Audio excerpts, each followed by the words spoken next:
everyone. I would like to welcome you all to the Revista Direito GV and South-South Network Special Issue Launch. This project is called Rethinking Inequalities Through Voices from the South.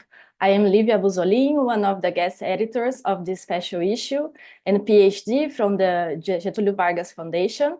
Here with me are today Siri Gloppen, professor at the University of Bergen, Norway, and one of the other guest editor of this project, Pedro Mouallem, editor-in-chief of Revista Direito GV, and our esteemed authors, Kerigo Odada, who is PhD candidate at the University of Pretoria, South Africa, Bhavya Gupta, a PhD candidate at the University of Jawaharlal Nehru, India, Larissa Margarido, also a fellow PhD at FGV Direito São Paulo, Brazil, Wesley Marari, who is PhD from the University of Cape Town, South Africa, and Thalia Viveiros Uehara, postdoctoral researcher at Tilburg University, the Netherlands. Before we start the seminar, I would like to inform you that all statements expressed by Fundação Getulio Vargas employees and guests in our online events and broadcasts exclusively represent their opinions and not necessarily FGV's institutional position. We also reiterate that everyone present here agreed to participate in this event on their own free will, and by doing so, authorizes the use of their name, voice, and image, as well as transfers the economic copyright related to their presentation for this broadcast, which will be posted later on FGV's official channels. To proceed with this broadcast, we ask that you express your agreement verbally or by signaling, just like saying, nodding your heads. So we are here today to celebrate the results of a 2-year project from the South-South Network with collaboration with Law Transform and Revista Direito GV. You can access the special issue introduction and articles abstracts by scanning a QR code that I will briefly just share. You can just prepare your cameras and scan this QR code, and then you're going to access a PDF file with the links for the articles. And I will show this later in the end of the presentation, so you can, after you hear all the brilliant presentations. But just to start this event, I would like to invite Pedro, who is the editor-in-chief of Revista Direito GV, to talk a little bit more about the journal, this esteemed journal, top-ranked in Brazil, and his experience as editor-in-chief. So, Pedro, the floor is yours. Thanks, Lívia. Good morning, everyone. Thank you all for joining us today. As Lívia said, I'm Pedro Mouallem, the editor-in-chief of Revista Direito GV, and it's a great pleasure to welcome you to this wonderful event, introducing and discussing our latest special issue. Lívia Buzolin and Siri Gloppen, our guest editors, will lead this session, but I would like, before we proceed, I would like to say a few words and briefly highlight the relevance of this publication for our journal. And as an intellectual project, I would like to spend my time say something about this. I consider this publication the embodiment of the type of research that Revista Direito GV aims to feature and promote.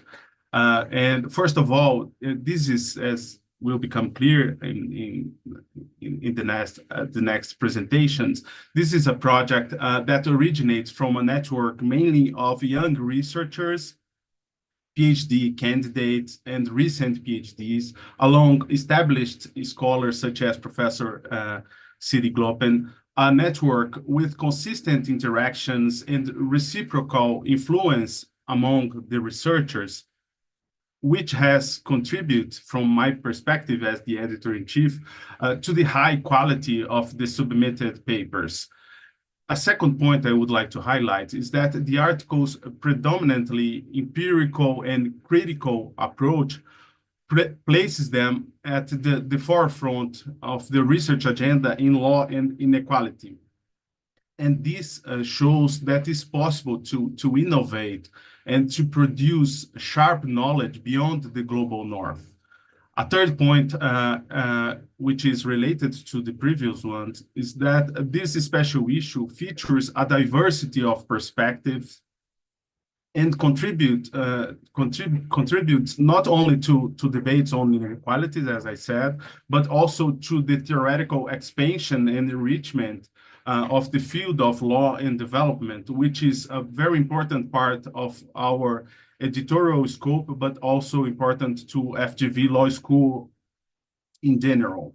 And I think that a large part of this is due to the plurality of case studies and countries analyzed by this transnational network. And this can serve as an example for academic projects aiming for a kind of internationalization that is not subordinated to the dominant models. And as a last point, I would like to highlight that this project is important for Revista Direito GV in a more specific sense.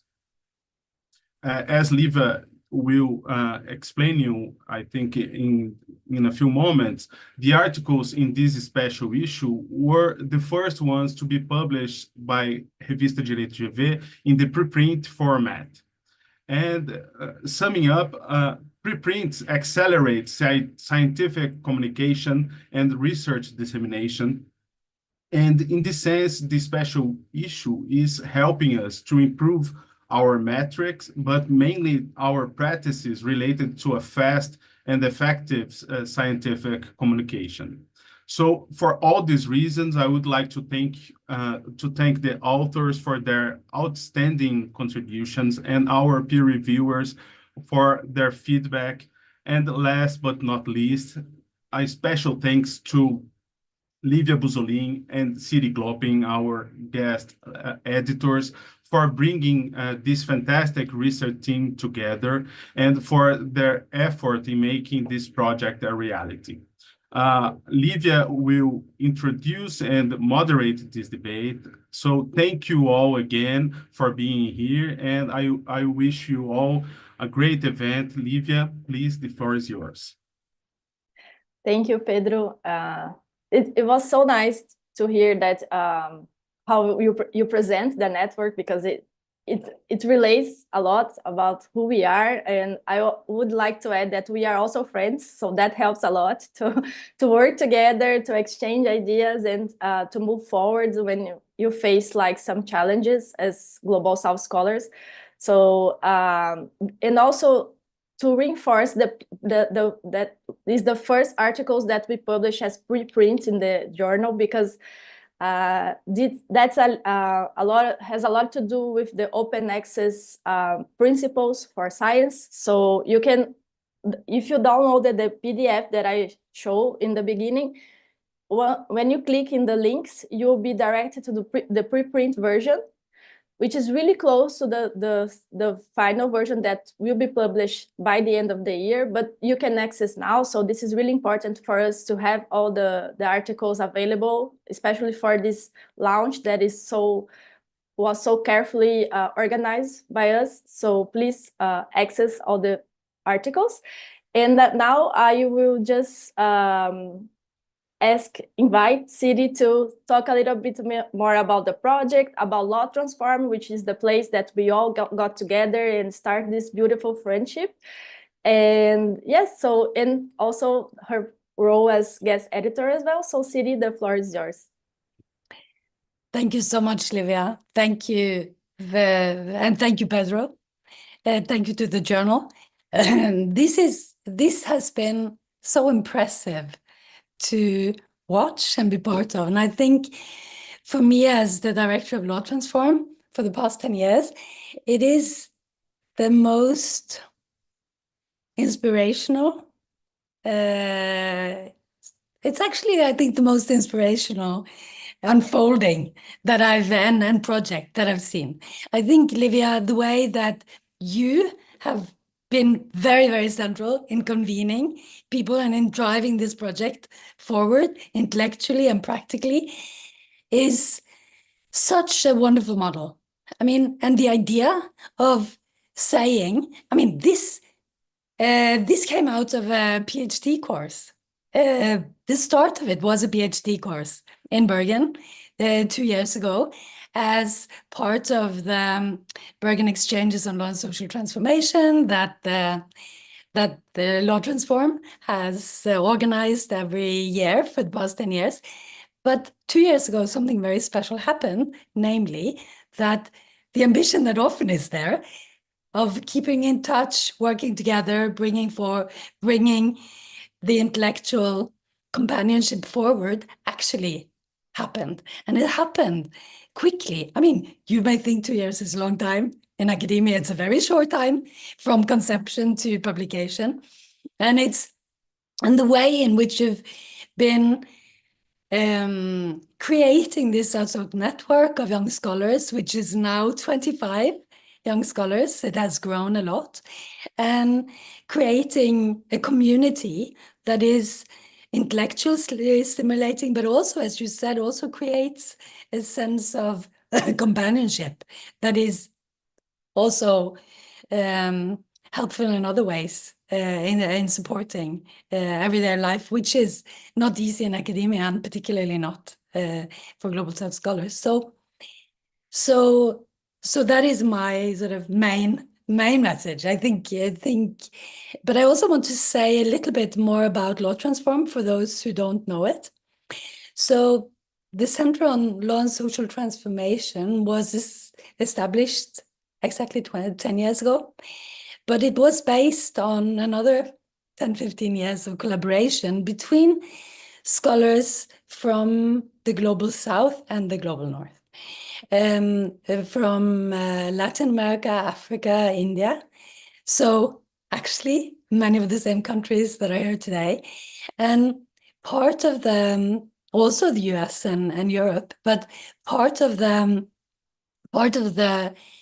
reason for coming together to study the use of law, the effects of law, the way in which law transforms societies or not, was to bring insights, theoretical insights, empirical insights from the global side into the debate in a more coherent way. So even if some of us were based in the global north, almost all of us had experience studying, all of us actually, studying dynamics in the global south, and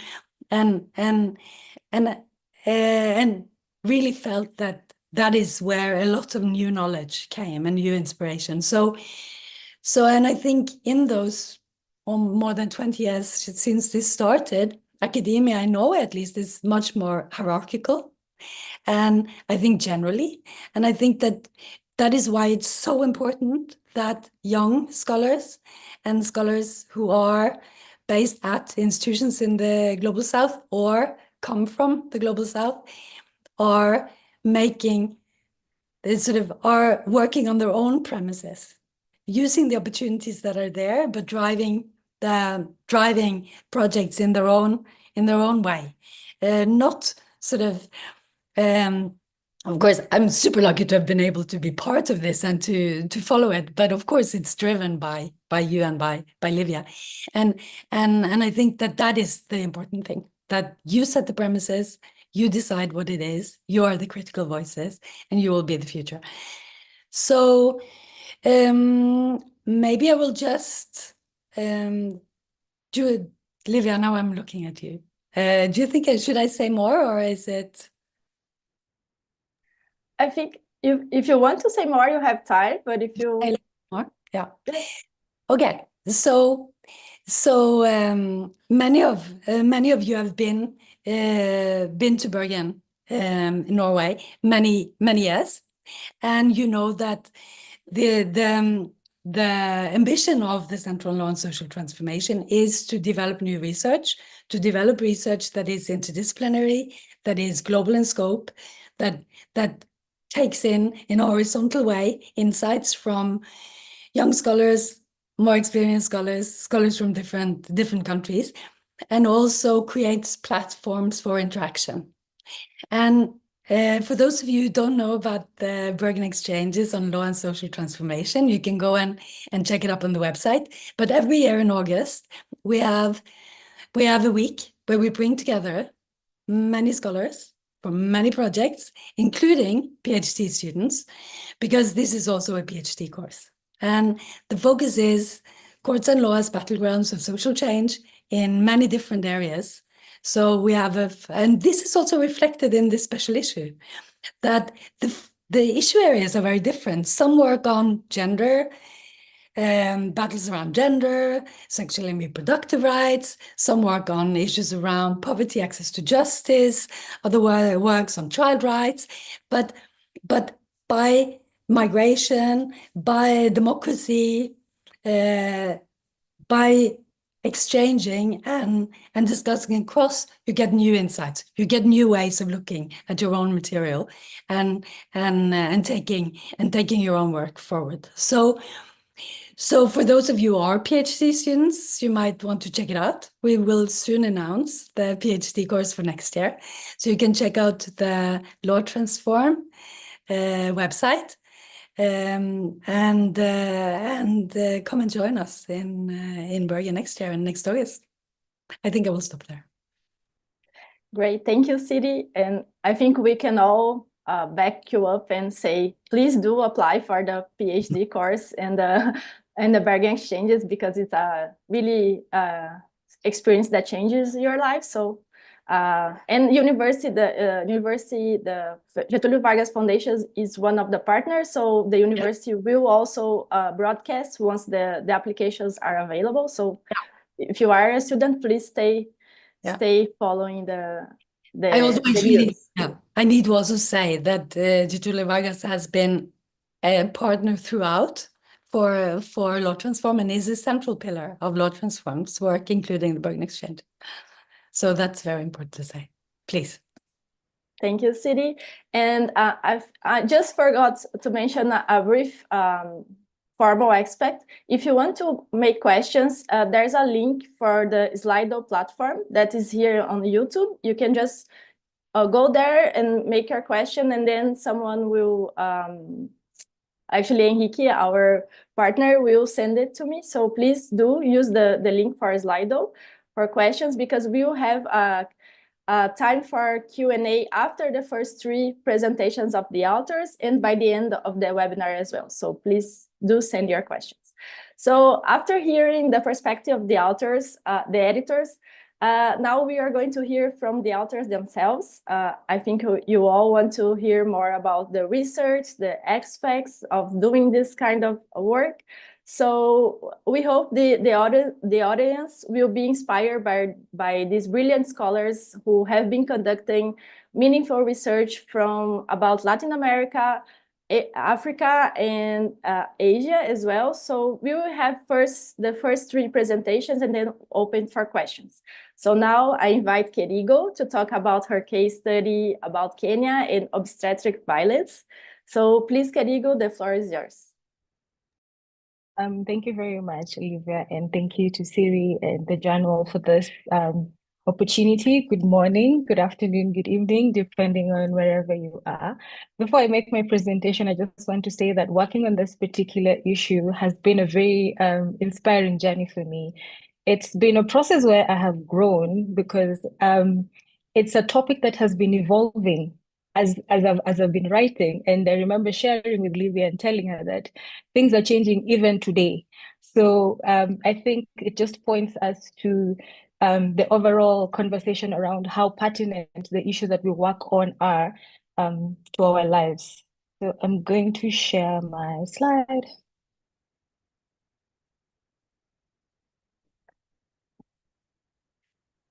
So my article is particularly on maternal health financing and postpartum detention, political will as an underlying determinant for respectful maternity care in Kenya.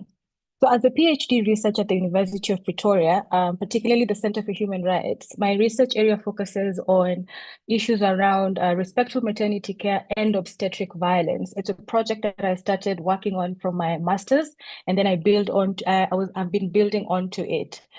So this particular topic looks at maternal health financing. Sorry, just one second. And maternal health financing is one of those critical aspects of health financing that the Kenyan government has focused on from as early as 1965, right? So over the years, through various policy initiatives, the government has demonstrated its commitment to providing access to maternal health care services in Kenya. But typical of very many government projects, there has been limited success, right? And this has been attributed to several factors, including politics, technical and financial challenges. And as recent as 2024, things seem to have changed, and they've changed for the worse, because then we are seeing a situation where the 2024-2025 national budget has been slashed for maternal health financing, and the overall budget for health has generally just been reduced. So basically now the current financing model that we have when it comes to maternal health care services either prevents very many women from accessing maternity care services due to the high cost of care, or will eventually predispose a lot of them to postpartum detention. So in this particular research, I seek to demonstrate that the legal recognition of rights, let me just figure this out. I seek to demonstrate that the legal recognition of rights without equitable health financing plans and political will does not, in the broader scheme of things, actually address the challenges that are associated with inequitable access to respectful maternity care in Kenya. And to do this, I did a scoping review involving the analysis of secondary data that is available via desktop research to answer the main question, which is, does political will play a role in addressing the challenges associated with maternal health financing, postpartum detention, and maternal health disparities in Kenya? And through this approach, I sought to also examine the extent to which postpartum detention occurs in Kenya, why it occurs, and its intersection with the various manifestations of political power, particularly law, policy, and government. So why did I seek to do this? So the aim was to identify and map the existing research on maternal health financing in Kenya, to understand the challenges and barriers present in the implementation of free maternity services, to explore the phenomenon of postpartum detention and its implication for women's health rights, and to highlight the importance of political will, policy, environment, and resource allocation in realizing the right to health, particularly respectful maternity care.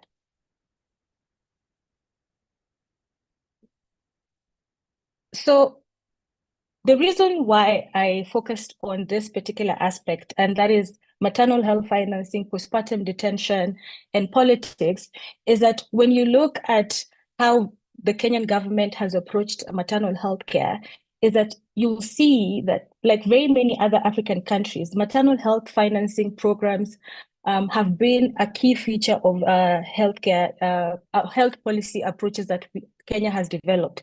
So this was driven by the fact that there, over time or from independence, there has been concerted efforts to lower maternal mortality ratios and make progress towards achieving universal health coverage, right? So if you look at a lot of countries in Africa as well as Latin America, there has been a lot of resources and dedication put towards lowering maternal mortality ratios as well as infant mortality rates. So the thing with the key feature of health financing is that UHC requires governments that to allocate at least 5% of their total annual budgets to health if they're to achieve 90% coverage for maternal and child health services. However, this is what we envision to achieve in many of our governments, Kenya including. We are yet to achieve even the 15% Abuja Declaration for Health, right? So we are not allocating the adequate amount of resources that we need in order to improve access to maternal health care services and health in general. Presently, the cost of care remains a major barrier limiting access to facility-based childbirth for pregnant persons, and it has a disproportionate impact on poor women.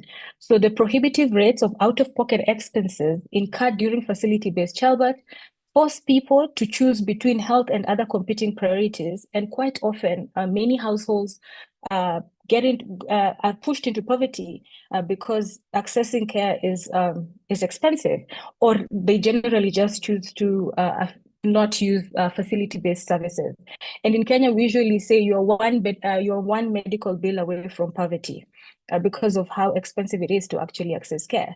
So out-of-pocket expenses predisposes service users to not only poverty, right? But it also predisposes them to a loss of liberty through detention in health facilities.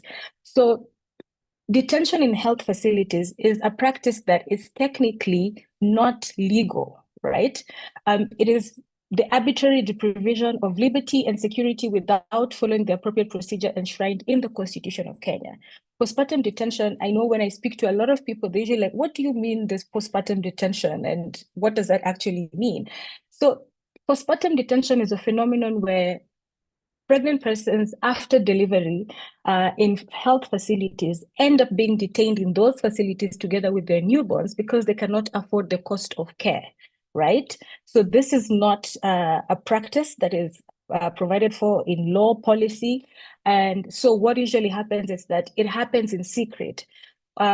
These women or these victims are usually hidden in secluded areas within the hospital facilities, or they're actually hidden in the training colleges for the medical training colleges. And in a recent conversation that we were having with one of the victims whose case is presented here, she was saying that now they have a new approach to postpartum detention where they're not detaining these women and their children in secluded areas. They're actually being detained within the general population. And this is actually a practice that is meant to make it difficult to identify these people as people who have been detained. So when you go into the hospital, what you're seeing is just people who are there in hospital, but within that population, there are people who cannot leave. So it is one of those practices that as early as 2007 was documented in hospitals like the Kenyatta National Hospital, which is the main referral hospital in Kenya, Pumwani Maternity Hospitals, and Mama Lucy Kibaki Hospitals. These are all publicly funded government hospitals. However, because of the limitations when it comes to funding, we still have challenges when it comes to whether or not the services they receive there are actually free. So postpartum detention is a structural creation. According to my research, is that it is a structural creation that comes from the politics of law and policy implementation, and it is designed to produce systemic differences in health status between different socioeconomic groups. Postpartum detention of women and their children for non-payment of user fees is a form of obstetric violence that limits the right to liberty and security of the persons, amongst other rights that are inadvertently, eventually violated because of this particular practice. So, like I said, this particular practice of detaining people in hospitals is actually illegal. And the High Court has determined in this particular case, right, that although hospitals have a right to demand payment for services, detaining a patient was not an appropriate avenue for effecting the recovery of debt because it is a violation of fundamental human rights and freedoms. So we see here that we have precedents. In my particular study, the main case that I was looking at was a case filed in 2012. And sadly, to date, these victims have yet to get justice, in that, yes, the court ruled in their favor, but the county government has never followed through with the payment that they were supposed to make. So in this particular case that was documented by the Center for Reproductive Rights and the Federation of Women Lawyers, followed a report that documented various forms of obstetric violence that were quite prevalent in Kenya. These practices ranged from non-consented care, female genital mutilation, things like the husband stitch, dehumanized care, being insulted. So there was a plethora of gross human rights violations that was happening within facility-based care. But then they zeroed in on postpartum detention, and they filed a case on behalf of the two victims. And in 2012, when they took the matter to court, the court held that the staff at the hospital had unlawfully and unreasonably infringed upon the petitioner's fundamental rights and freedoms, including the right not to be subjected to cruel, inhumane, and degrading treatment as set out in the Kenyan Constitution. The court went ahead and actually said that it was incumbent upon the government to ensure women's rights were upheld and that they were also protected from cruel, inhumane, and degrading treatment. For me, this was a particular move by the court that is important because they are actually telling the government that you have a duty that you're failing to fulfill. And by them not doing so, the government is failing the women that they have sought out. They've said that they're going to protect based on international human rights principles and guidelines. So they were told to take necessary steps to protect patients from arbitrary detention in health facilities, including the enactment of laws and policies. Sadly, that has not happened. And we still continue to face these challenges.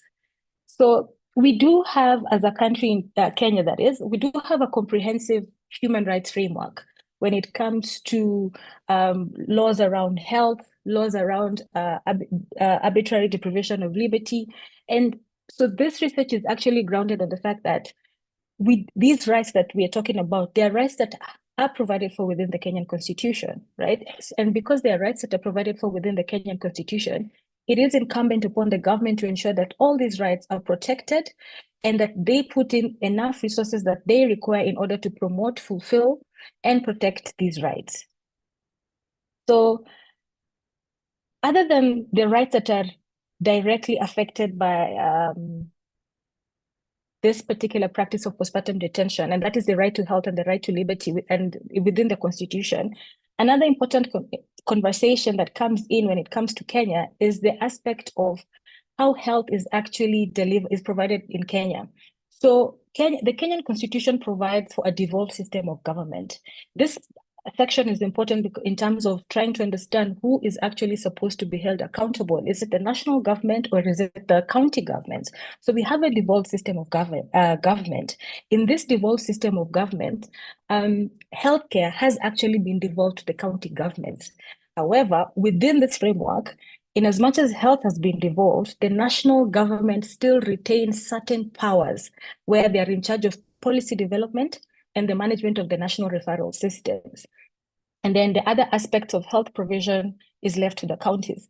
So I highlight this because this is one of the biggest problems that we face as a country, that we have a devolved system of government that ultimately devolved health. But in that particular process, it was just a very messy situation that created another challenge where there's a lot of corruption, there's issues around money, nobody wants to take, there's challenges in terms of, rather misunderstanding in terms of who is in charge of what. So yes, we devolved the government, the healthcare system, but we did not do it in a system that was actually effective, which means within that gap, there are people who are going to suffer. Among them are these pregnant women who go to seek services in these facilities. And then within this whole conversation of devolution, there's also the aspect of devolution or the public finance aspect of it, right? So under the Constitution, the county government is supposed to receive a particular amount of money from the national government in order to deliver on this project. But one of the complaints from the county government is that the money never came. Right. So how do you implement all these things if the national government is actually not providing the necessary funds? So these are just some of the many other laws that we have beyond the Constitution. We do have the National Health Act. And then these are the ones that pertain to the right to liberty. And just to highlight that Kenya also, by virtue of the Constitution, is subject to the international laws and instruments that international human rights instruments that it is a signatory to. So it is supposed to actually ensure that its obligations, as per those instruments, have been they abide by those obligations. These are two other examples of cases that have also been determined by the court when it comes to postpartum detention, such that you're seeing in 2012, despite a determination being made, in 2016, you're still seeing some of these cases coming up, and in 2021.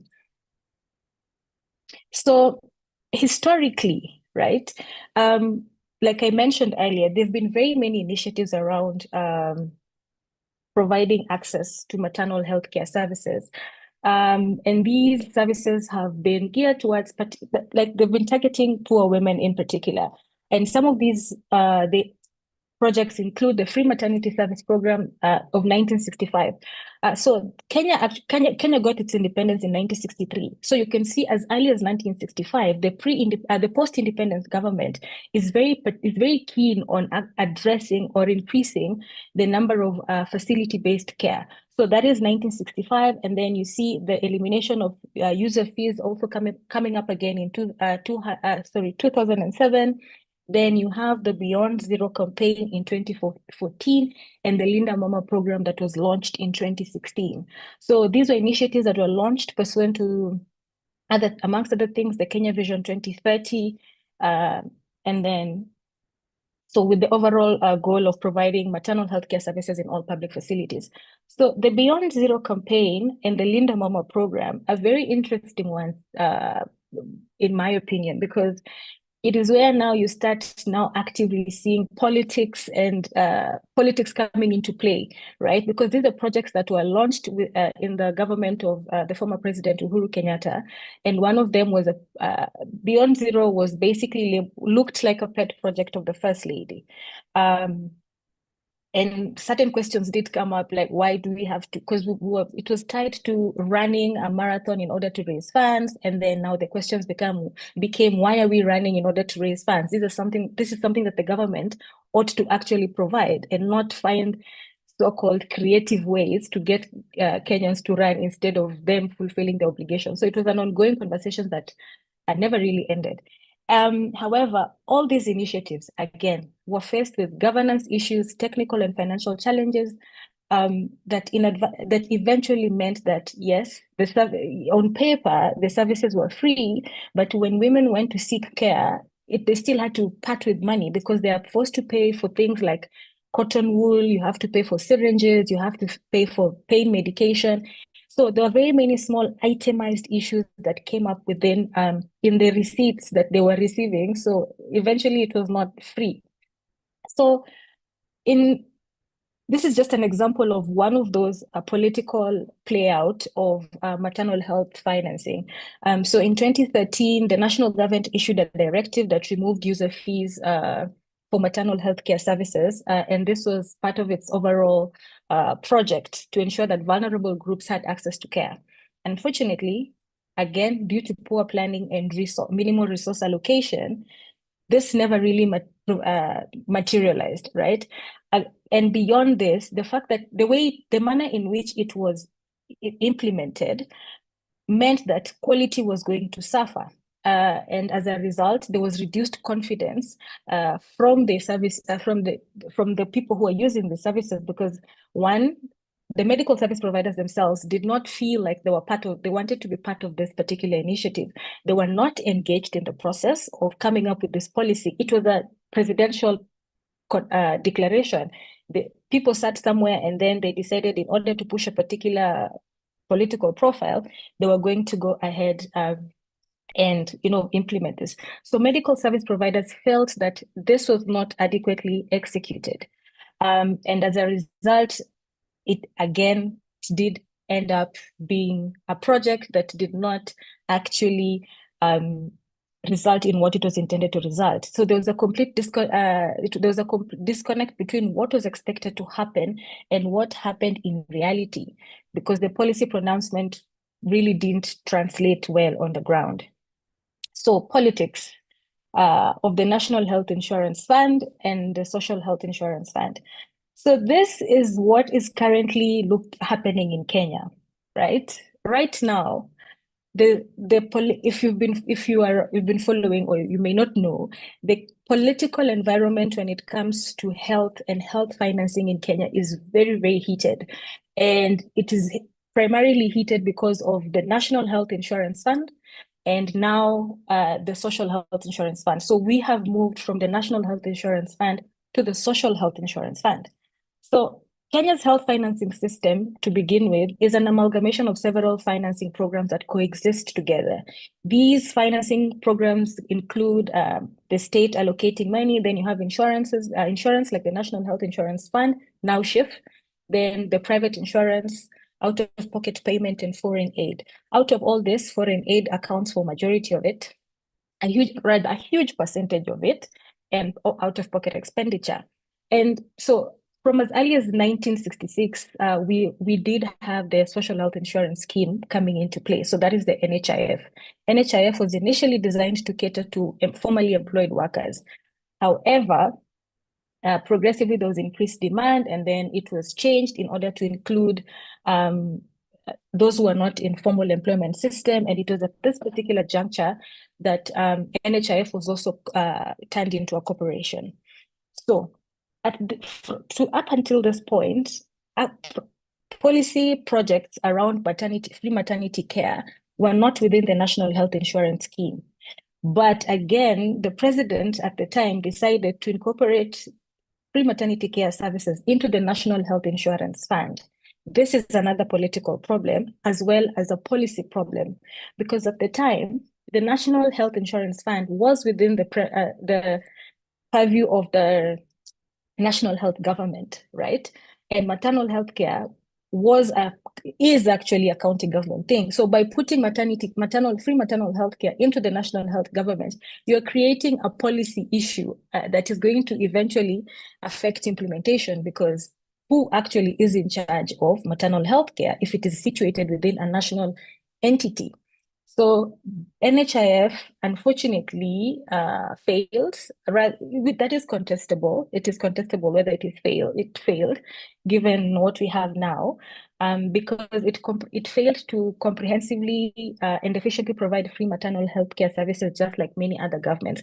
So let's not say it failed. Let's just say it did not achieve what it was meant to achieve, right? Because failure is it's contextual. So the provision of maternal health care services was castigated for providing substandard health care services in accredited facilities, and there was also a cumbersome claiming process and poor accessibility in rural areas. So that meant that health facilities, the doctors, the nurses, people were just not really willing to come on board and were not in favor of NHIF. And that was the situation until we got this new creature called the Social Health Insurance Fund. So the Social Health Insurance Fund is what now, I have a line there saying nobody understands the Social Health Insurance Fund. Sorry, I'm seeing a time check. Oh, wow, 2 minutes. Okay, so I'm going to wrap it up really quickly. So the Social Health Insurance Fund is now Kenya. We are moving from the National Health Insurance Fund to the Social Health Insurance Fund. However, nobody seems to understand the Social Health Insurance Fund, including the government itself. So now the conversation becomes, what exactly is this that we are being taken into when it comes to provision of maternal health care services? In this framework of the Social Health Insurance Fund, maternal health financing has been slashed by half, right? However, that has been covered in that they have added more money to the overall conversation of universal health coverage, but it is only universal health coverage that has been added money to, but the overall money for health has been reduced. So it's basically a game where reduce the overall budget for health, but then look like you have added money to something. So because nobody understands the Social Health Insurance Fund,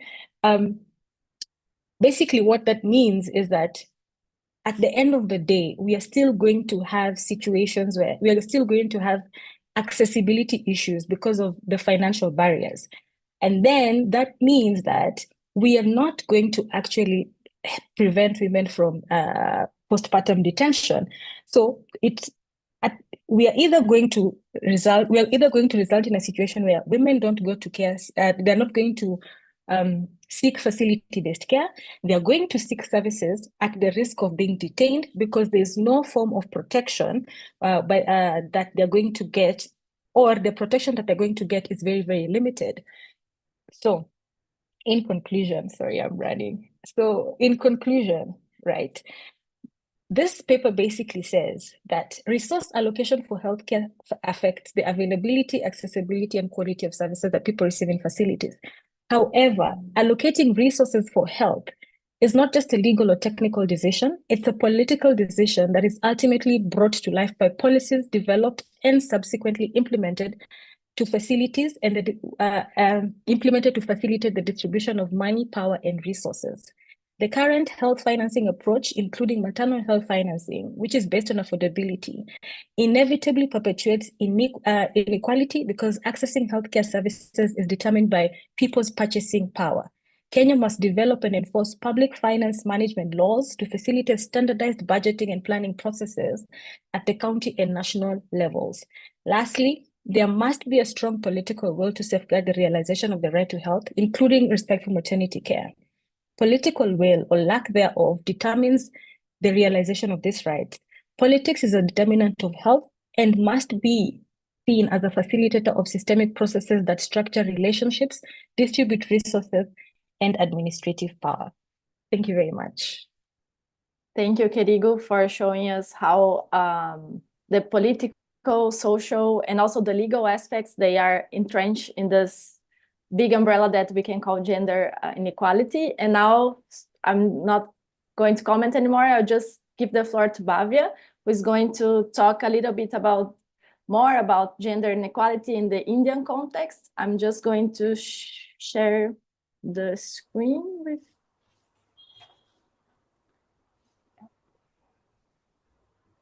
Thank you, Livia. I'll take it from here. Thank you, Siri, Livia, and Pedro for this wonderful opportunity, because often we publish, but seldom we get to present our findings and receive critical feedback on that to improve before it is actually published. So the stage between pre-print and published, doing a webinar is an excellent idea. My study today is not what my doctoral research is about, unlike Kerigo, but this has been something I've been super interested in, the Universal Periodic Review. I evaluate India's engagement with the UPR, which is under the Human Rights Council framework, for the 3 cycles that it had undergone in 2007, 2012, and 2018. The 4th cycle, which is underway, and hence it is not included in the study. So India has submitted its report, but that will get finalized by 2027. So there are 3 mainly stages of UPR. First is pre-review, where there are 3 kinds of reports which are submitted to the Human Rights Council. Second stage, those reports are synthesized and there is a 3-hour, 30-minute session at Geneva in the Human Rights Council, where the country under review receives suggestions and recommendations based on those reports. And the third stage is how the country actually implements those recommendations. Now, one of the main arguments against implementation of against the efficacy of international human rights law and human rights treaty has been the universalism and cultural relativism debate. So in my paper, I argue, my main argument is that while cultural relativism does have its importance, but the Universal Periodic Review presents a potential for alignment of a country's obligation with the universal human rights standards.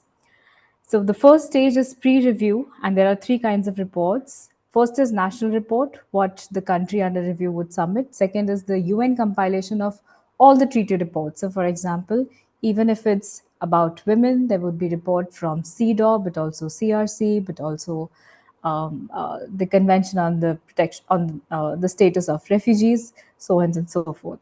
And the third report, and this is the unique feature of UPR, where civil society, NGOs, both international and local, gets to participate and send in their report of the matter.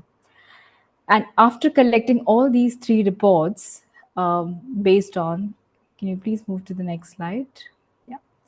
So here actually, all of these UN Charter obligations, ICCPR, all of them are being reviewed.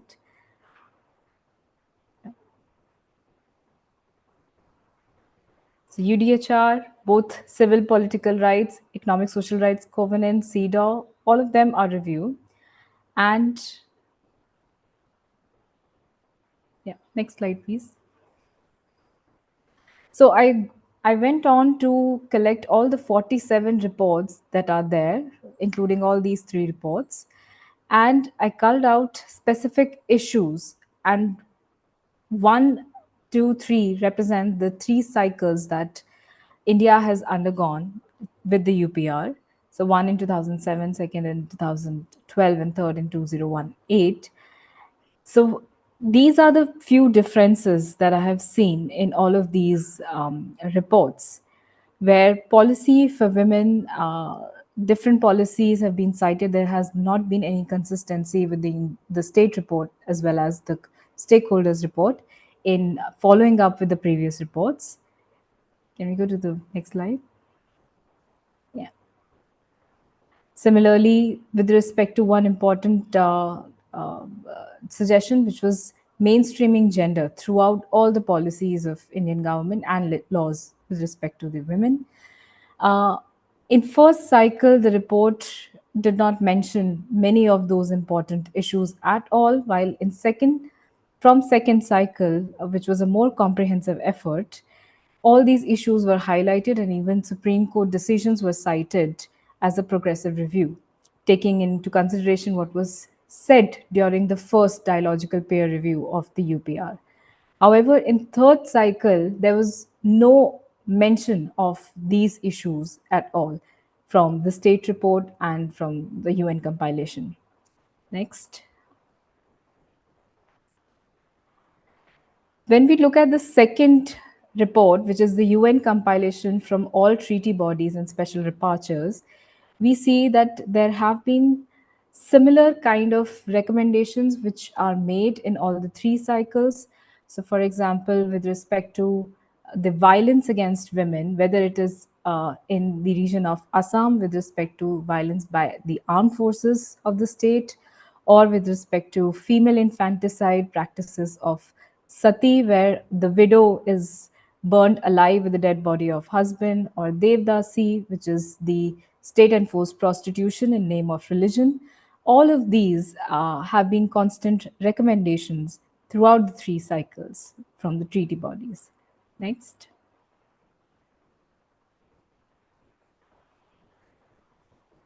With respect to sex ratio, because of the main issue of female infanticide, where we do have an act in place which prohibits detection of gender of an unborn child to prevent killing of fetus because of preference to the gender male.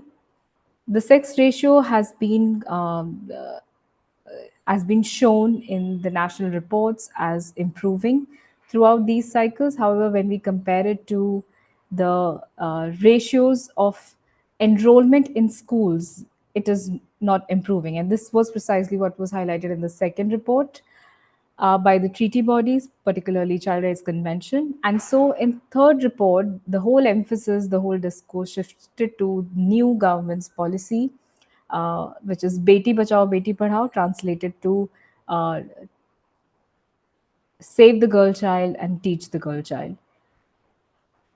And so there was an omission of the ratio altogether. The whole focus was shifted to implementation of this new policy and this new banner. With respect to health, one thing is consistent throughout all the cycles, all the treaty bodies report, health has always meant reproductive health. So when we talk about women's health, health only meant prohibiting of child marriages, to improve reproductive health, to more access to contraceptives, etc. But that targeted only particular age groups. Yeah, next. So stakeholder report has, I've shown majorly 4 stakeholder reports here. NHRC is the National Human Rights Institution of India, which is the National Human Rights Commission. AI is the Amnesty International, Human Rights Watch, and the Center for Reproductive Rights. And all of them have made one consistent recommendation, which is regarding the abatement of violence against women, betterment of the reproductive rights. And particularly in the third cycle, we see the whole discourse shifts towards abating violence against women. This was in the wake of 2012 Delhi rape incident, which gained much of the international attention. This was also called Nirbhaya rape case, where a girl was gang raped, and similar kind of expectation can be seen in the fourth cycle, because once again, Kolkata rape case, or the Arjikar medical rape case, where a doctor inside a hospital in Kolkata has been gang raped by the very colleagues, apparently. And once again, the international attention has shifted to violence against women as opposed to a holistic view of all other issues combined. Yeah, please, next. So after looking at all these pre-review documents, the second stage of UPR is the actual review, which happens at Geneva in the Human Rights Council.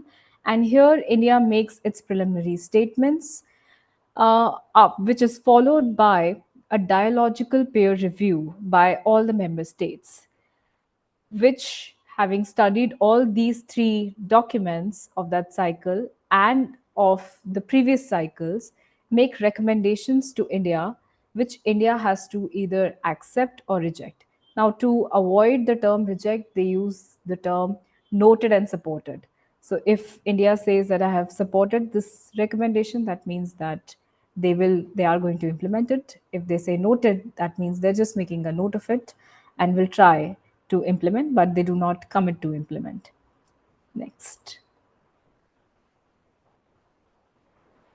So now I review the major recommendations out of all these issues that have been discussed in three reports, based on the primacy given to those issues in that 3-hour, 30-minute review in each cycle at the Geneva. And I have come down to these 8 issues where highest number of recommendations have been made with respect to the Indian lack of preventing and punishing violence against women. So again, this was conspicuously absent in first cycle. 17 recommendations were made in the latter 2 cycles. Similarly, criminalizing marital rape, which has not been done in India till date, and it still stands as an exception to rape, even though the country has recently this year overhauled his 1860 year old Indian Penal Code to Bharatiya Nyaya Sanhita, and even in that new penal code, marital rape is still an exception to rape. And 13 recommendations alone were made in the third cycle. This was again aftermath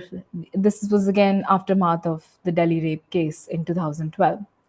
Similarly, one constant recommendations that have been made throughout the 3 cycles is the human rights education, because taking into account the gender intersectionality with caste, very important factor in India, but also religion, race, the diverse cultures, languages, it is seen that to eliminate discrimination based on the gender, it is required that the masses be sensitized till the last mile, and that cannot happen without human rights education.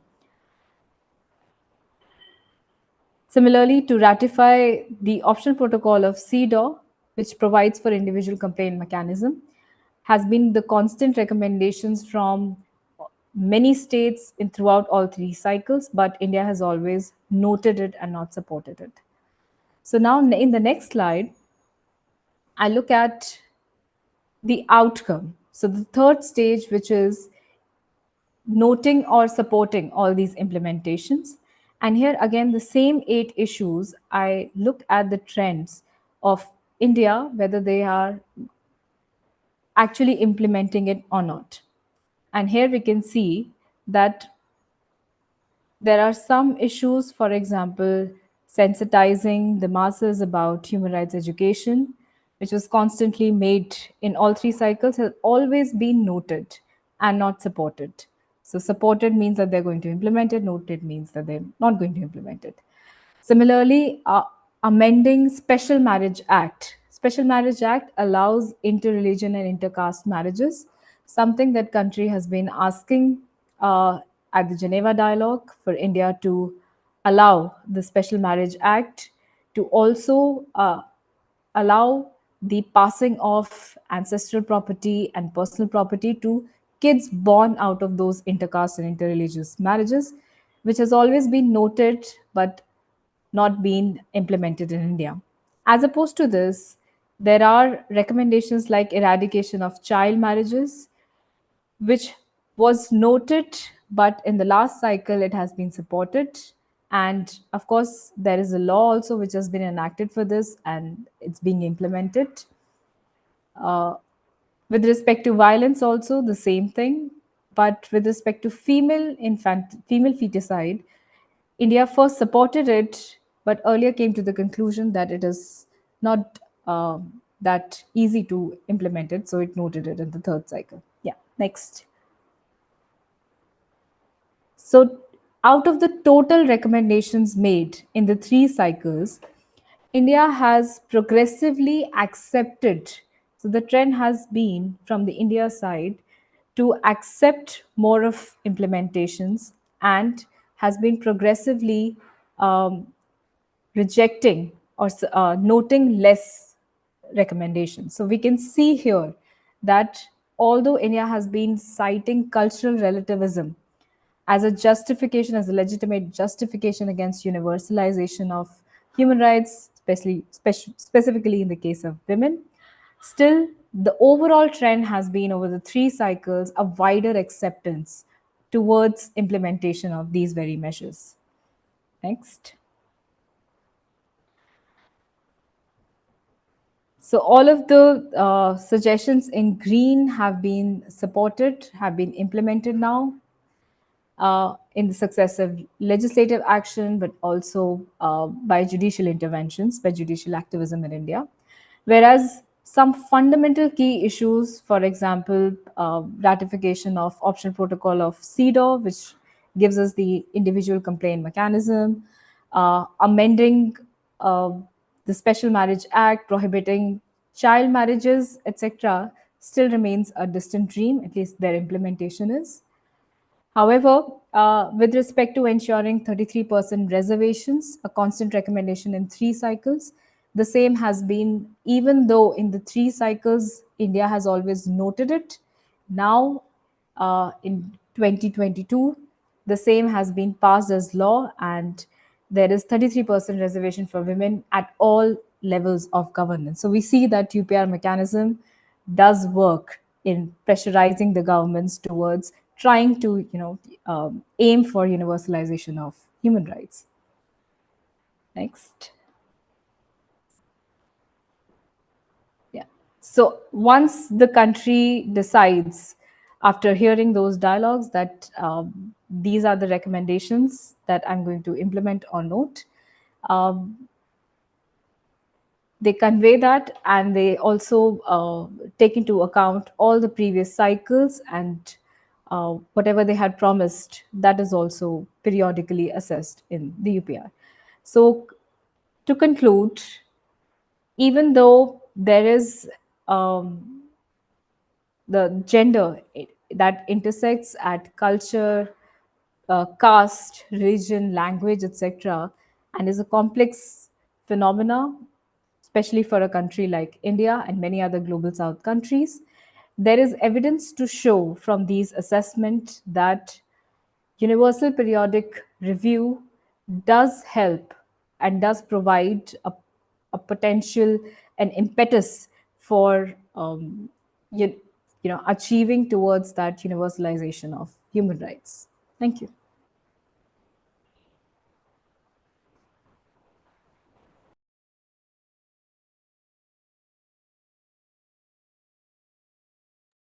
Thank you, Bhavya, for such an inspirational presentation.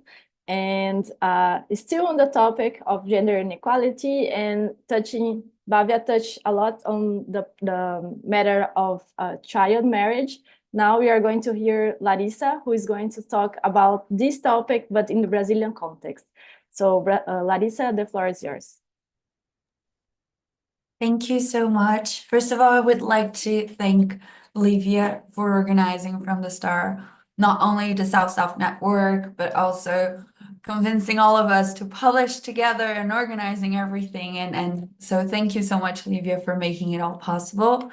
It's a pleasure to see you all again, the people from the South-South Network. So I'm gonna talk a little bit about my chapter, my paper. I did not make a presentation, so if you want to see more in detail, I ask you to access the preprint version. So in my chapter that comes from my PhD research that I'm finishing this year in FGV, I talk about child marriages in Brazil. So the research started because as an intern on the Public Defender's Office, I noticed that there was a difference in understanding children based on how they behaved and if they were involved in practices that were deemed inadequate for kids and teenagers to be involved in. And one of them was child marriage. So when we have discussions in Brazil in the political arena and also in the media, there's a lot of judgment on how children should and should not behave, and therefore how they should be treated on and treated by the system, and what they should have access to and how, depending on their behavior. So I decided to research more specifically how this happens specifically with girls involved in child marriage in Brazil. So this is a theme that, even though we do have national data on, there's very little academic production. So what I try to do in this paper is basically 4 things. So the first thing is overviewing the national legal norms surrounding child marriage in Brazil, summarizing the 2 most relevant locally produced qualitative research on the subject. So the first one was carried out by Instituto Pro Mundo in 2014, and the second one by Plan International Brazil between 2017 and 2018. So even though they are the most relevant and complete research, the first one is 10 years old already. So we do need more and new data on the subject. Then I analyzed available national quantitative data on the extent of child marriage produced by IBGE. And finally, I problematize what is understood by the Young Wives Agency and how they are judged based on that. So when we talk about child marriage internationally and in Brazil as well, is considered what is internationally, what it is that is a marriage involving 1 or 2 people that are under 18 years old. So nationally, many different countries in Brazil included, this age is not necessarily the one considered. So in Brazil, we do have authorization for marriages from people starting from 16 years of age. And that is one of the biggest problems internationally regarding the combat and avoidance of child marriage, is that many countries do not accept 18 as the minimal age for marriage. The problem with child marriage is that all the research in many different countries show that the youngest the people get married, and normally we're talking about girls, the big majority of cases of child marriage involve girls marrying men who are already adults, normally around 5 to 10 years older than them. So what happens is that those girls, they evade school. Child pregnancy is directly correlated to it. There are higher cases of domestic violence. They normally are completely isolated from their families and the peers of the same age. Also related to pregnancy, there are many higher risks for the mother and for the child during the pregnancy. So there are many health and access to rights problems that are recognized everywhere, but how the practice of child marriage happens in each country changes a lot. So normally the international literature talks about child marriage as a practice in which the girls are sold or forced into marriage by their family members. Therefore, they have no agency. They do not take part in deciding if, when, or how they're going to get married or to whom. Now, when we talk about child marriage in Latin America and the Caribbean, there is a difference to that. Because in those countries, in Brazil included, there is a recognition that girls have some sort of agency. So they are not sold or forced into marriage, but they decide to get married to someone older than them. Brazil is a signatory of most international pacts and documents regarding the prevention of child marriage, but there has been no actual enforcement of those by the government in either federal, statewide, or municipal, state or municipal level. So even though we are signatories, we do not have any public policy or enforcement in the country. So what happens is that even though Latin America and the Caribbean, according to international data, has been one of the regions in which we saw a decrease of child marriage in the last 10, 15 years, the numbers are still very high. And when we consider worldwide, Brazil is the 4th country with the highest absolute number of child marriages. So in 2006, so almost 20 years ago, we were talking about around 3 million women in Brazil that had gotten married before they became 18 years old. In part, this number is very high because Brazil has a very huge population, but also because there is no real politics and no real effort to make this practice stops. So why and how does this happen legally speaking? As I said before, in Brazil, the minimum age for marriage or civil marriage is 16 years old.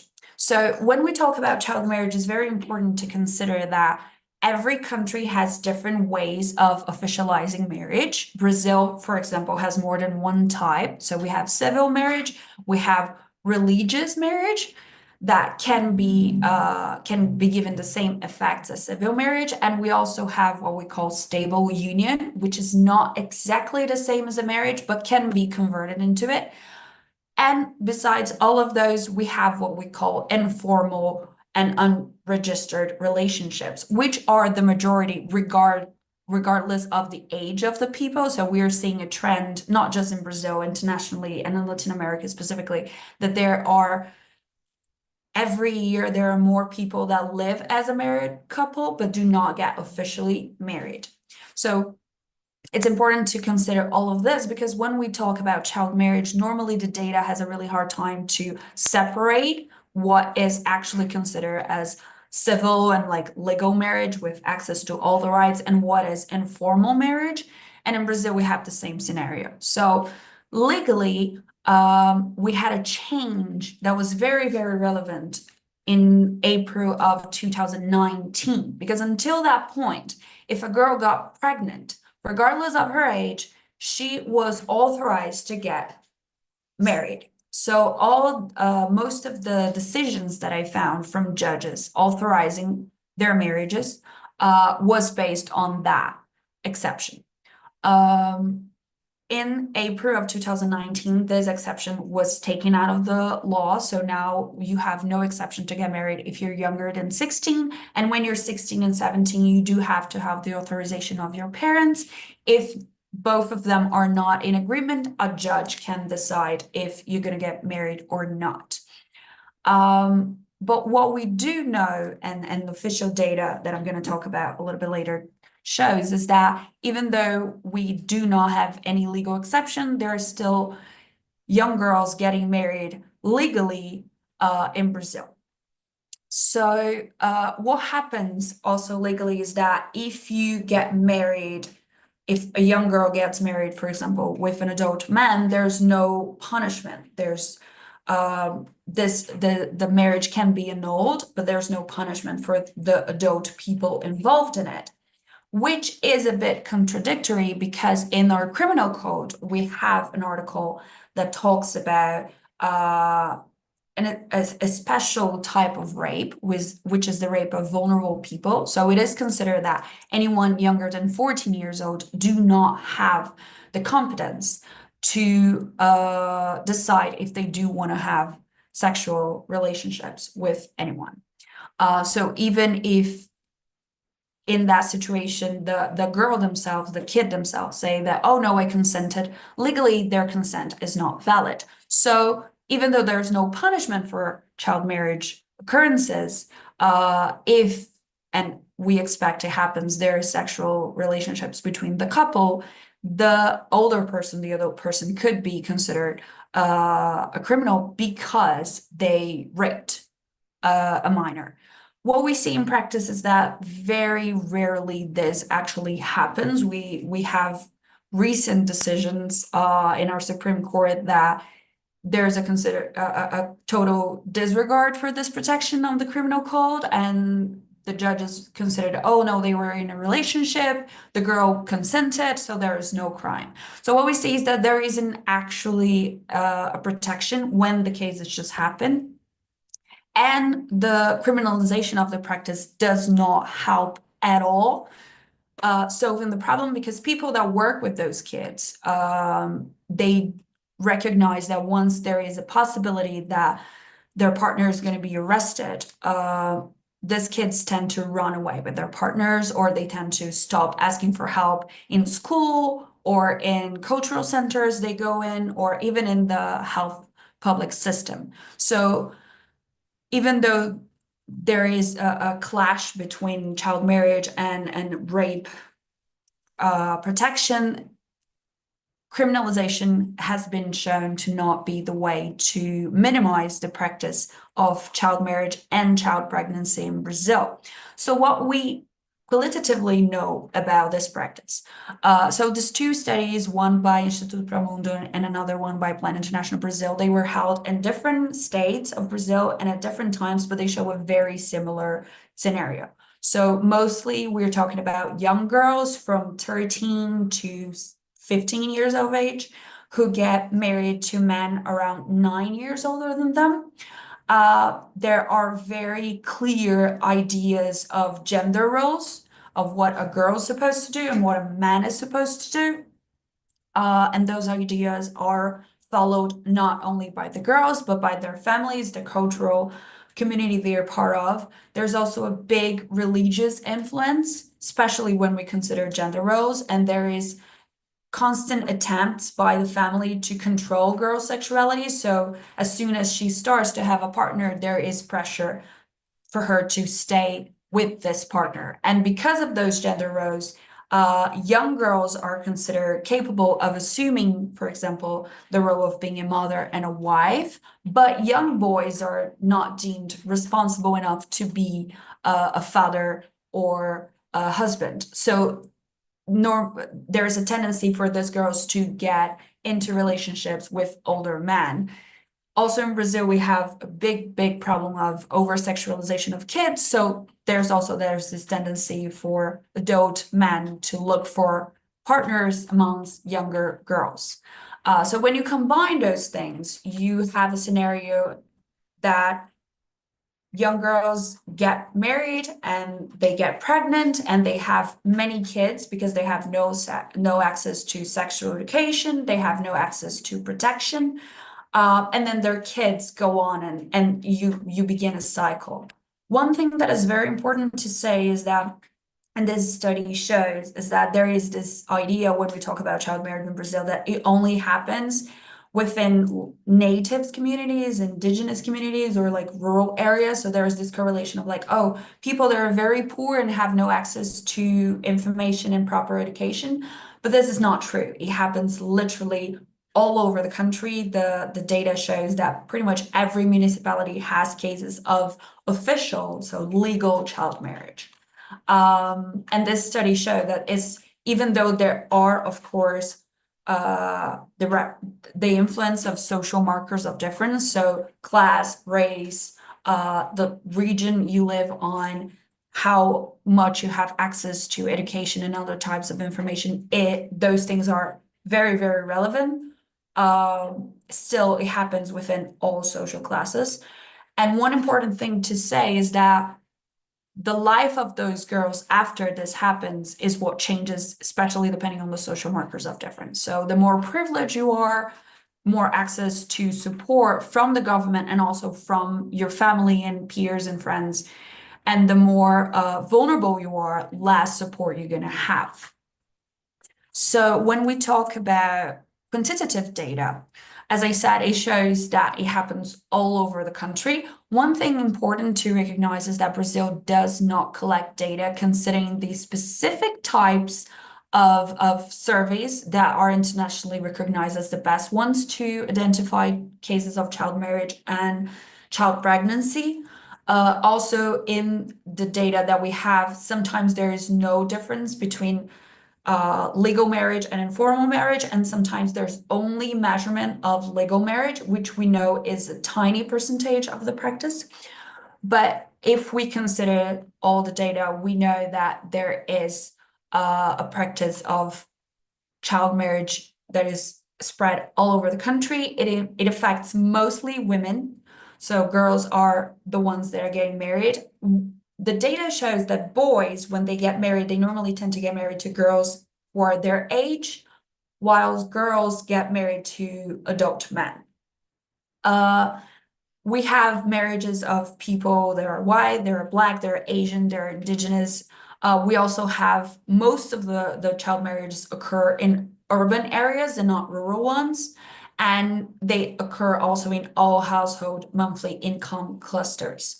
What we do see is that there are states in which the occurrence of child marriage is higher than others, and normally the states are ones with lower socioeconomic status, so the population is poor and has less access to public policies. But even in states that are deemed as very rich, we do have the occurrence of child marriage. So one data that is, for me, very interesting is that in Paraná, which is considered a very rich state of the yeah, that's right, of the country, we had in 2019, every 4 days, one girl younger than 15 years old was legally married. So we do have this practice all over the country, and it's not simple to solve since it's correlated to so many different cultural and economical and political and historical matters. So what we see as the outline of those girls' marginalizations that end up leading to child marriage and child pregnancy is that we have a lack of work between the social protective services. So in Brazil, we have social protective services on a federal level, on a state level, and on a municipal level. They do not work with each other. They do not work even in the same level. They do not share information with one another. So we have the legal system saying and doing one thing. We have the health system saying and doing another thing. We have the educational system saying and doing another thing, and the social security system doing other things. So they do not share information among themselves, and each one of them establishes different behaviors and ideas, and also different services that should be enforced. So the problem in that scenario and with the idea that the girls decide to get married is that differently from international research shows that in certain countries, girls are sold into marriage, there is this idea that the girl is the victim. It's very easy to solve the problem. We need to prohibit their parents from selling them, or we need to annul those marriages and arrest the adult man that is getting involved in relationships with those kids. Now, when we talk about the idea of consent, this complexify much more the scenario, because there is an almost natural reaction, especially based on this international literature, to blame the girls. So if they want to get married, if they decided to get into those relationships, they have to deal with the consequences. They do not fit into this idea of what a girl is and how she's supposed to act. So therefore, she's not going to have access to a lot of things that should be guaranteed to her because of her age. So we see that happening in Brazil, and we see that happening in a lot of other countries. And we also see when we talk about especially international efforts to end child marriage, there's a lot of hardship to understand that there needs to be recognition of those girls' agency to help them see other possibilities of future outside of child marriage and child pregnancy. So there has been an effort in literature produced mostly by global South scholars to understand different types of agency and how to help those girls to understand that they have more possibilities than that.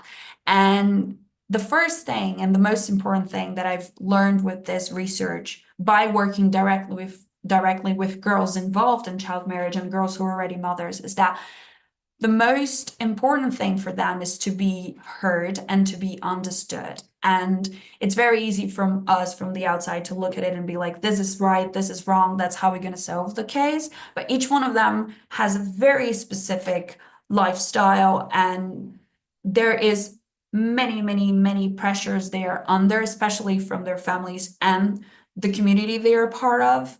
And most of the times they have to face many different types of vulnerabilities.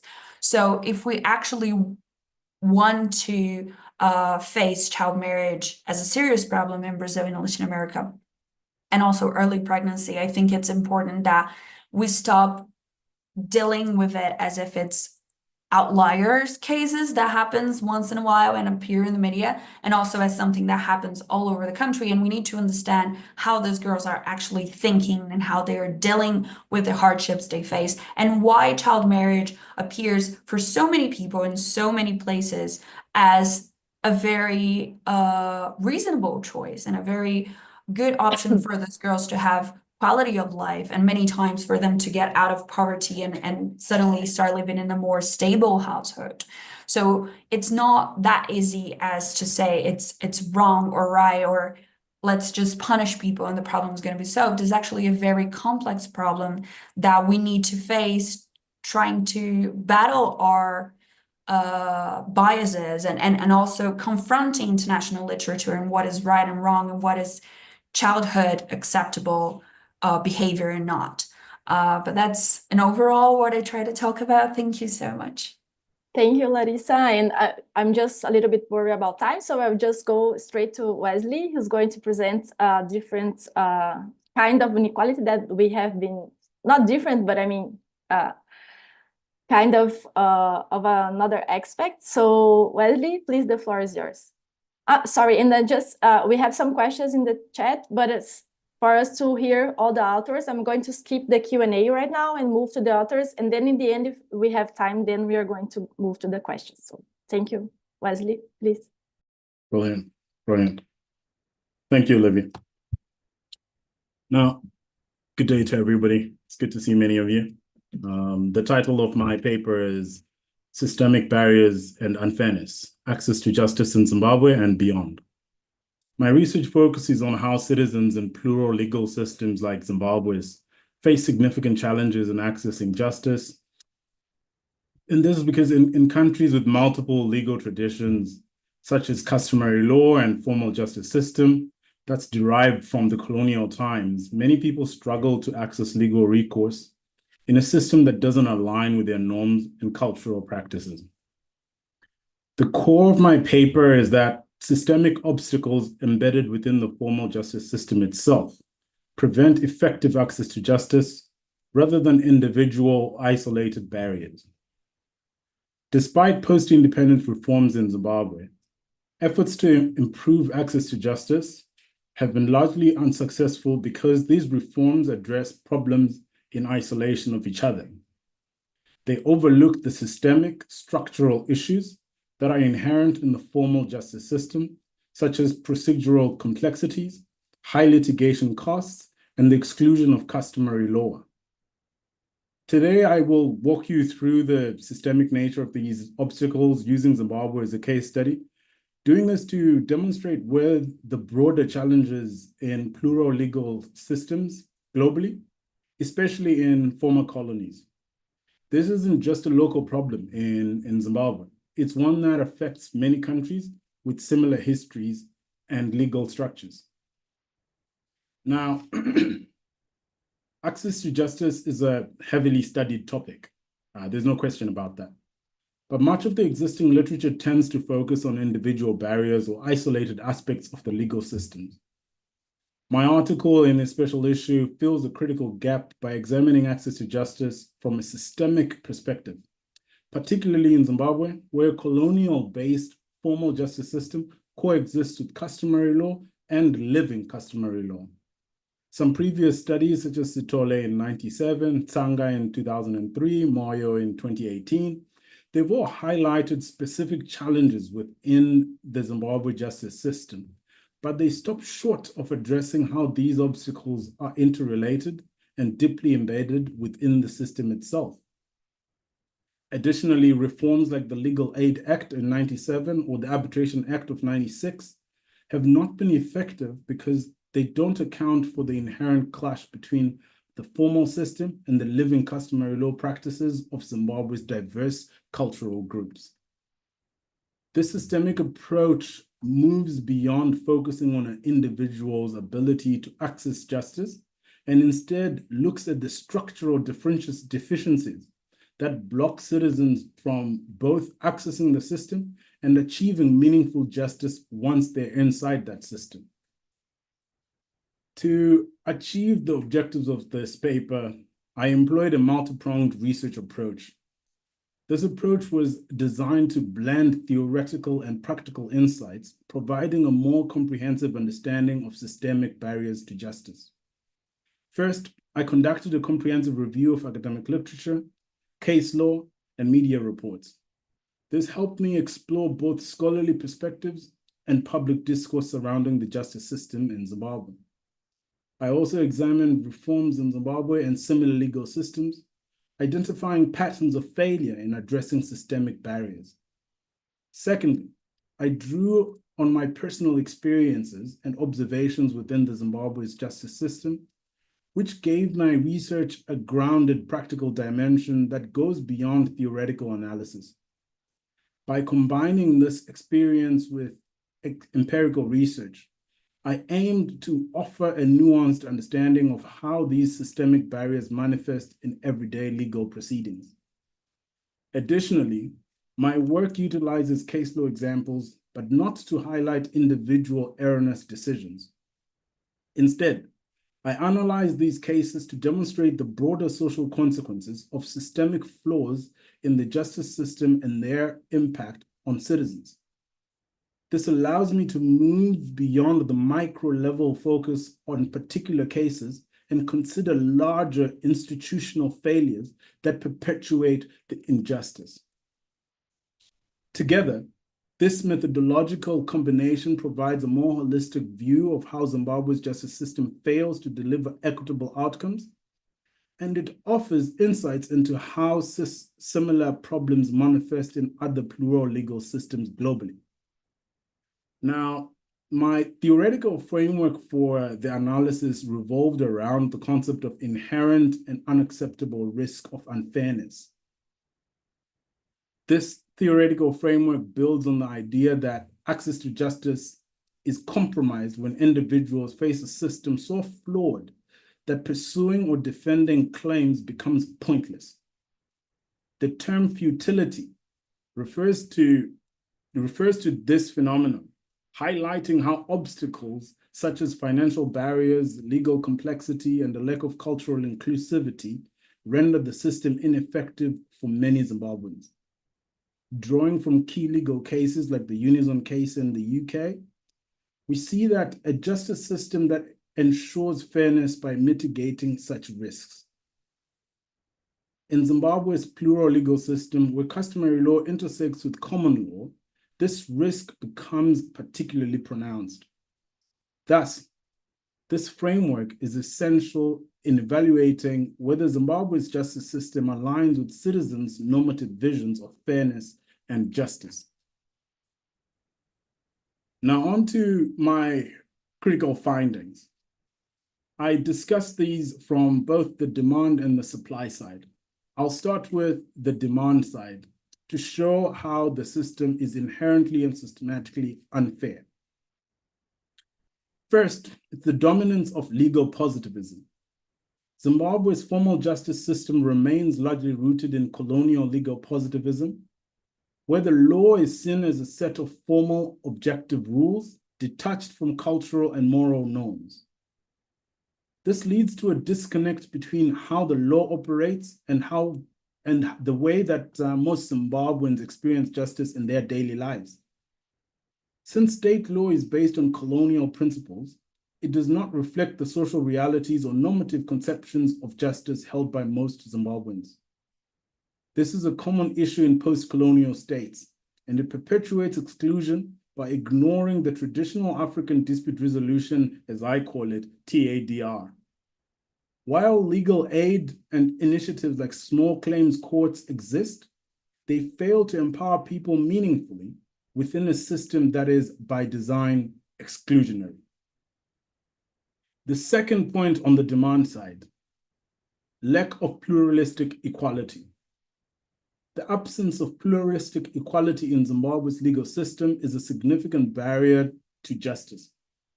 The justice system's rigid reliance on general law courts, which do not accommodate TADR or reflect indigenous values in meaningful ways, inherently disadvantages many citizens.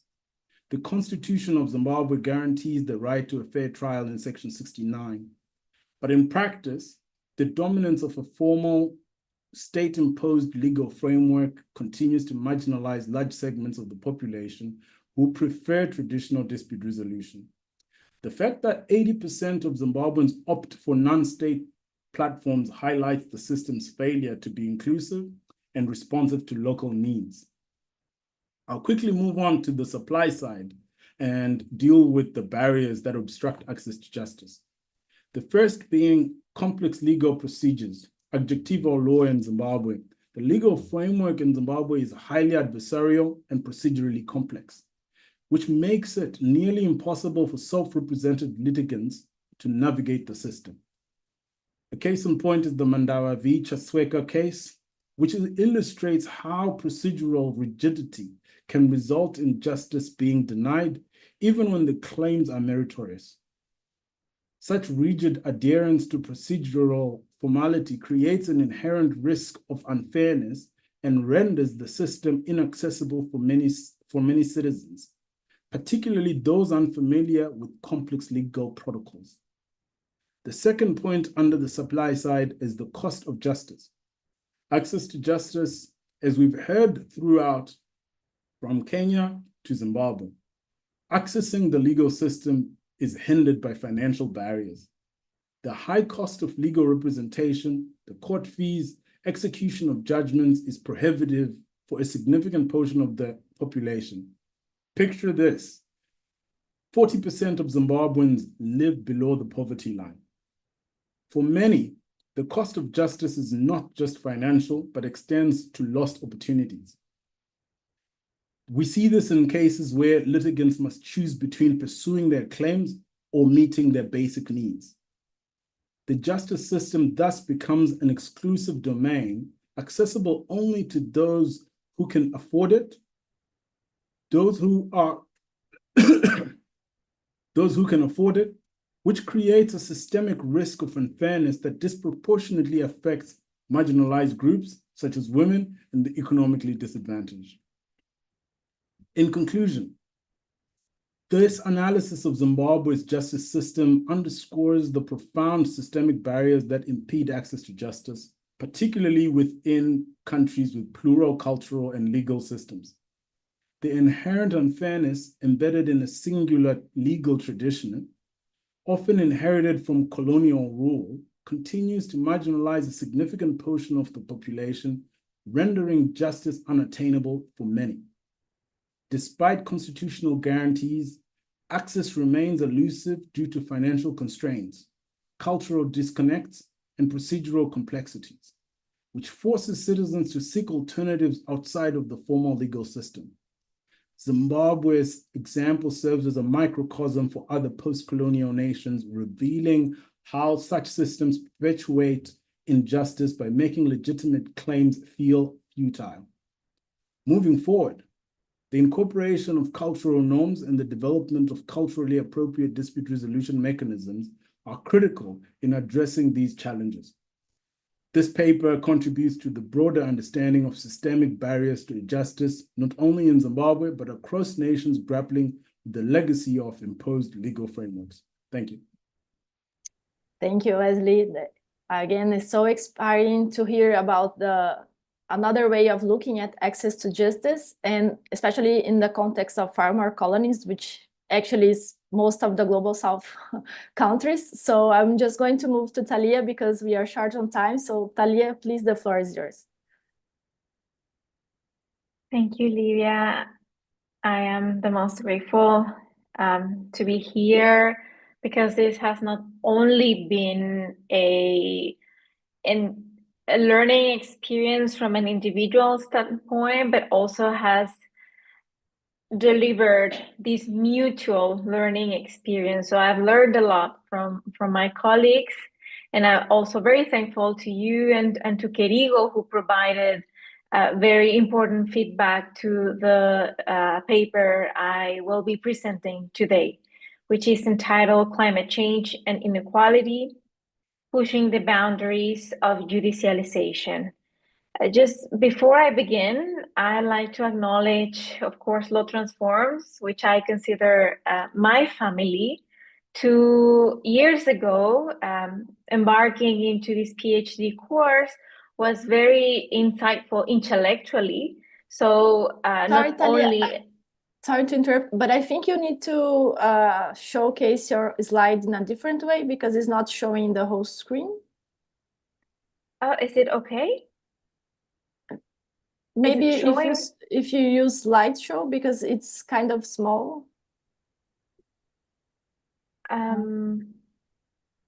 Yes, I think I am okay. Using slideshow. Oh, is yeah, that that's okay? Good. Yeah, that's fine. Okay, great, awesome.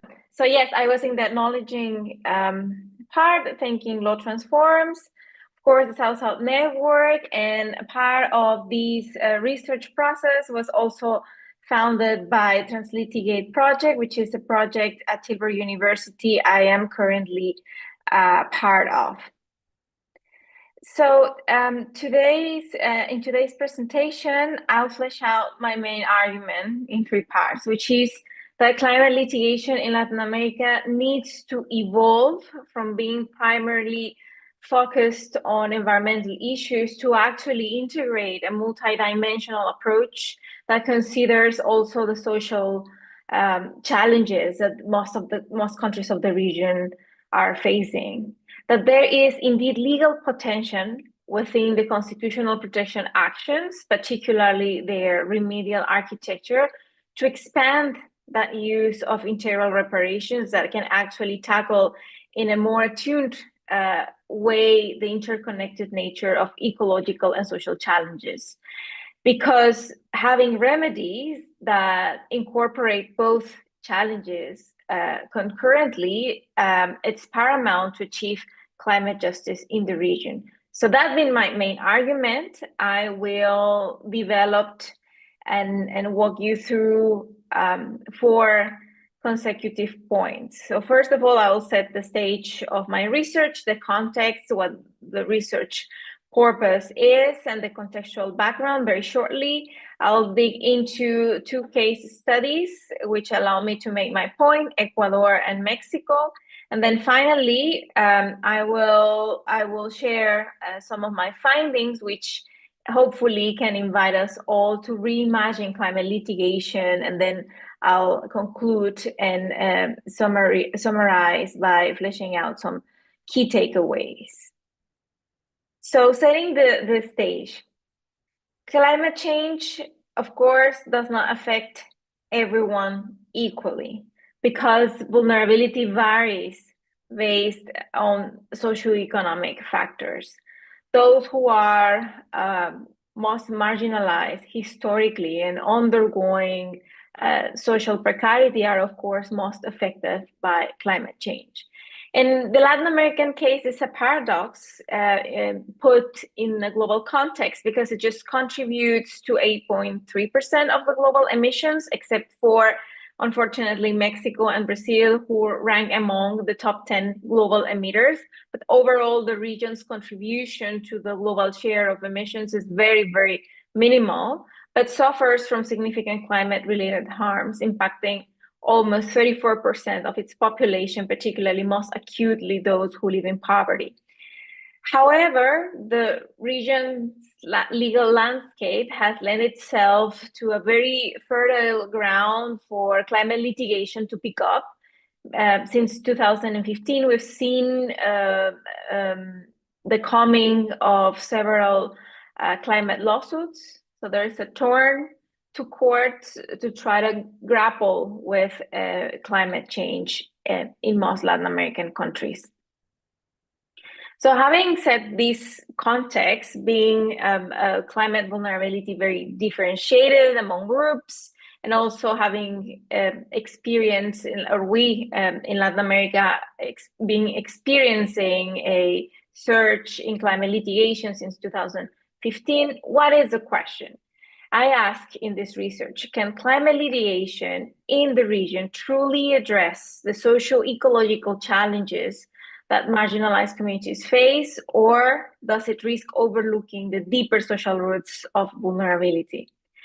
I challenge what I consider to be still a mainstream assumption in the literature studying climate litigation, that there's this idea that just by securing a healthy environment is de facto sufficient for all populations to thrive, including those experiencing poverty and social exclusion. I argue that cases that are just dealing with this environmental aspect of the challenge are insufficient, so long as they do not address entrenched social challenges as well.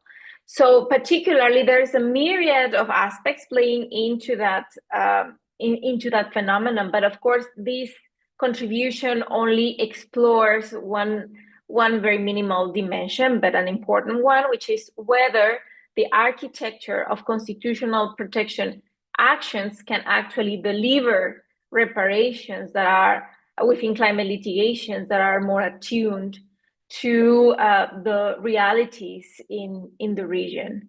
That is the question the paper seeks to explore. Just very briefly, as a conceptual background, I use the concept of climate vulnerability, entailing not only the exposure. We are all exposed to climate change at different levels, but our vulnerability varies a lot, because climate vulnerability is not only a matter of exposure, as I mentioned, it's also a matter of access to resources and to the infrastructure, for example, such as water, healthcare facilities, those resources that would allow a person to withstand and also to recover from climate-related shocks. I apply a social rights framework because social rights have been invoked alongside constitutional lawsuits regarding climate change as a way to depict the social vulnerabilities. And I look as well as to the scope of reparations under the current architecture of constitutional protection actions. Well, right to the case studies. Ecuador and Mexico. Why Ecuador and Mexico? So first, because they share commonalities, such as showcasing in their populations a certain degree of climate vulnerability. Both countries depict poverty rates, high poverty rates, while at the same time being hardly hit by climate change. But there is a substantive difference, legally speaking, between the two countries.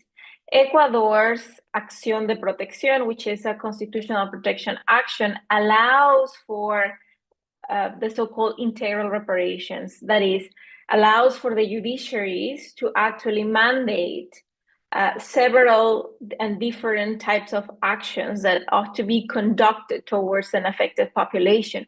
Whereas Mexico, the historical entrenched, very legally recognized amparo, which is also the equivalent to Ecuador's acción de protección, a constitutional protection action, does not allow for such a comprehensive redress.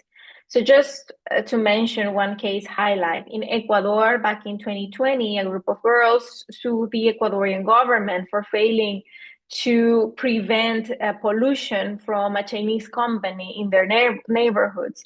They, among other things, claimed that the pollution was actually contributing to climate change while also affecting their health and potentially causing cancer among the population.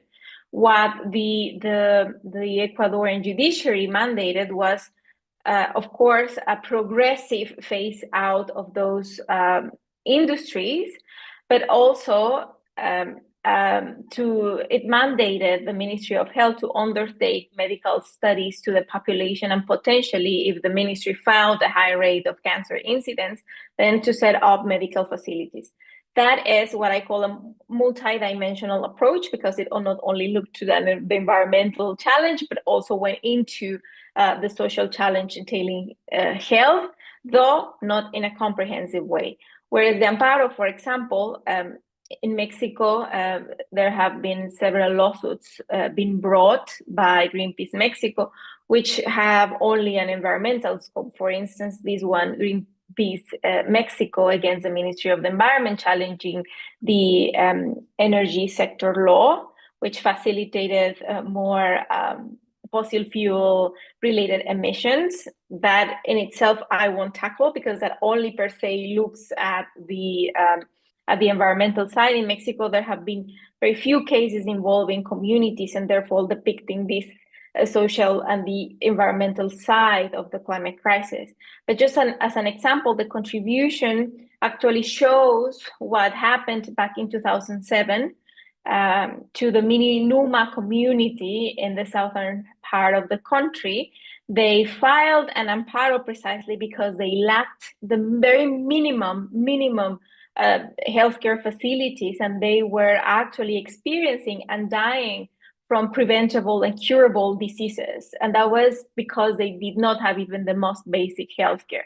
They won the amparo, of course, but after the judiciary did like several technicalities and several types of reasonings that could actually allow for the amparo to provide them and mandate the authority to provide them healthcare in a positive way. So that highlights how restricted and formalistic is still, trying to bend the architecture, the normative architecture of the amparo, just to grant remedies for a single social challenge. Now imagine if a case like Ecuador's have been is being filed in Mexico, then the precise remedial architecture, the current one by the amparo, would be very problematic for the judiciary to actually step out and innovate in a way that is more attuned to the social environmental challenges that are being experienced now in the face of the climate crisis.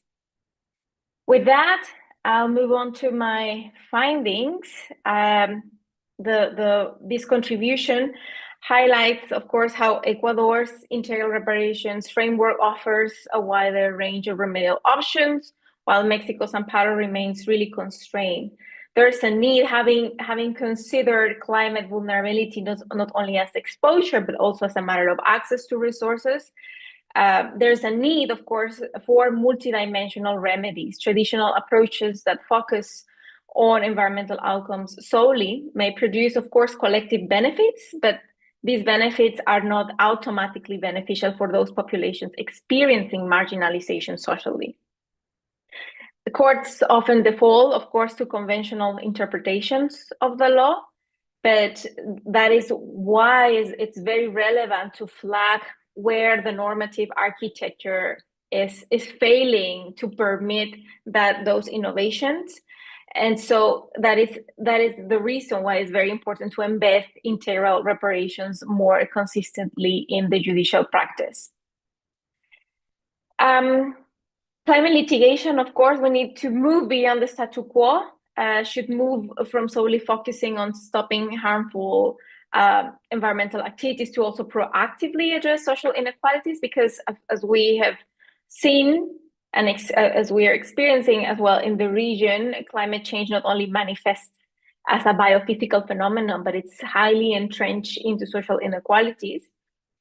Courts should ensure that collective remedies do not stop, of course, at the ecological gains, but they can draw from an abundance of jurisprudence from the Inter-American system, for example, or from other courts in the region to actually innovate and step out and address those social inequalities through the fulfillment of social rights. And finally, addressing the root causes of vulnerability requires a systemic shift in judicial approaches rather than relying just on sporadic court rulings to push the boundary. The main takeaways, just to wrap up the presentation, the experiences in Ecuador and Mexico, of course, provide very valuable lessons. And so this demonstrates that conducting South-South research can actually deliver new horizons intellectually and legally. To achieve climate justice, litigation strategies must be reimagined to include multidimensional remedies. We have, as I mentioned earlier at the beginning of my presentation, South-South is a learning process, and we have so much still to learn from country to country comparisons. And research and advocacy should continue to explore how legal remedies can be better designed and implemented to address the unique socio-ecological challenges facing marginalized populations in the region. These insights are arising from a reality that is very pervasive in the Global South. So let me reiterate and stress the importance of partnering and conducting research with South-South scholars, because these conclusions aren't based on an external evaluation as an outsider, as Larissa pointed out, but very attuned to a problem that is localized and therefore allowing and permitting academic conclusions. So with these, I conclude. I am 15 seconds over time. I'm really sorry about that.